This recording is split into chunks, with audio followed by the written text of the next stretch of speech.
What we are witnessing across the globe, and now unmistakably on American soil, is no longer protest. It is insurgency.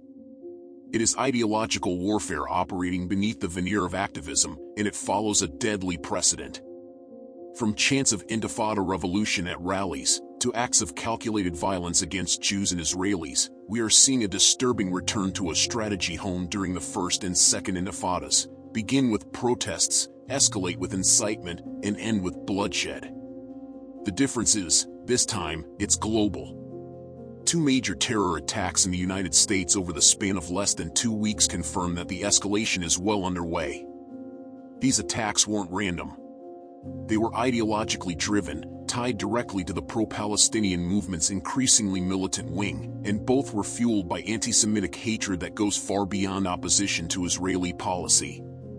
The first attack occurred on May 21, 2025, in Washington, D.C., outside the Capitol Jewish Museum. Two Israeli embassy staffers, Yaron Leszczynski and Sarah Milgram, were shot and killed as they exited a humanitarian aid event aimed at supporting relief efforts for Gazan civilians. The shooter, Elias Rodriguez, a 31-year-old from Chicago, reportedly yelled "Free Palestine" during his arrest and stated, "I did it for Palestine, I did it for Gaza." The fact that he murdered two people who were actively working to bring aid to Gaza completely shatters the illusion that this kind of violence is about supporting the oppressed. These victims were not military targets. They were diplomats attending a peace-oriented event. Their only crime was being Israeli.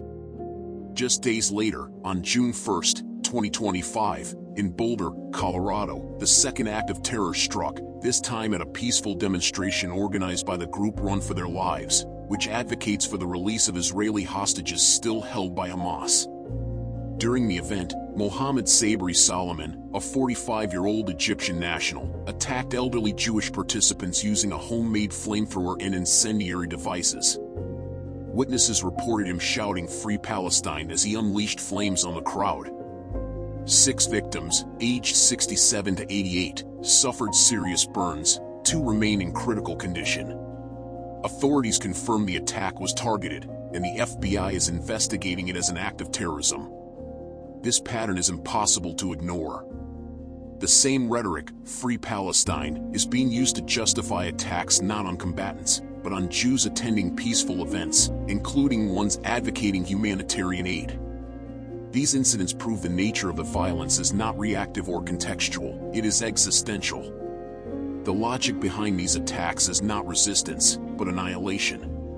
If you can murder Israelis helping Gaza, then no action, no belief, and no gesture of goodwill is enough to shield you from the crosshairs.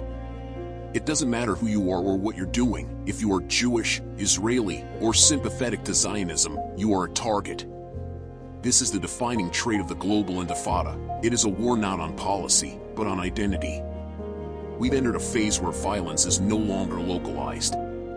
It is no longer between Hamas and the IDF in Gaza. The rhetoric, radicalization, and tactics have all been exported to the West. Social media, encrypted chats, and university campuses have become the new staging grounds. And the West is sleepwalking through it, tolerating chants calling for genocide, justifying masked mobs surrounding Jewish students, and now witnessing fire and bullets used against unarmed civilians, all while pretending it's still just protest.